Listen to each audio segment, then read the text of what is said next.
Кеңсеге бір адам келіп, адамдарға шай таратып жүреді. Ол адам ән айтатын адамның не айтқанын есіне түсіреді. Ол бір адамның телефонын алады. Друв құжаттарын алып телефонын тастап кетеді. Васундра ханым Друвпен сөйлеседі. Тхапки Друвтың телефонын алып оны іздейді. Оны таппаған соң өзі сөйлеседі. Ол шошиды. Батки мен Чутки сөйлесіп тұрады. Олардың жанына Бихан келеді. Тхапки көлікпен Друвқа қарай барады. Друв келеді.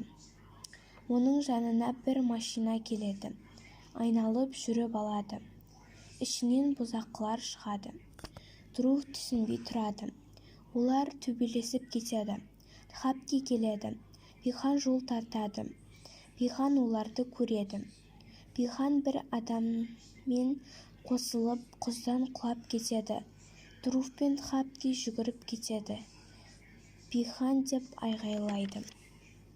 Ол орынға полициялар келеді. Друв Бихан деп айтып тұрады. Биханды дәрігерлер алып шығады. Друв оны көріп шошиды. Друвқа Биханның заттарын береді. Друв Биханның әмиянын ашып қараса, олардың суреттерін көреді. Тхапки жылап тұрады. Друв қайғырып отырады. Әкесі Биханның хәлін біледі. Сөйтіп оны Васундра ханымға айтады. Адити мен анасы сөйлесіп тұрады. Адитиге досы хабарласады. Тхапки ауруханада бір адамды көреді.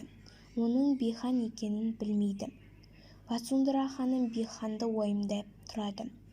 Әкесі Друвтан Биханды сұрайды. Ол айтады. Бихан тығылып банға келеді. Келесі серияда не болғанын білгілеріңіз келсе, осы арнаға тіркеліп лайк басуды ұмытпаңыздар.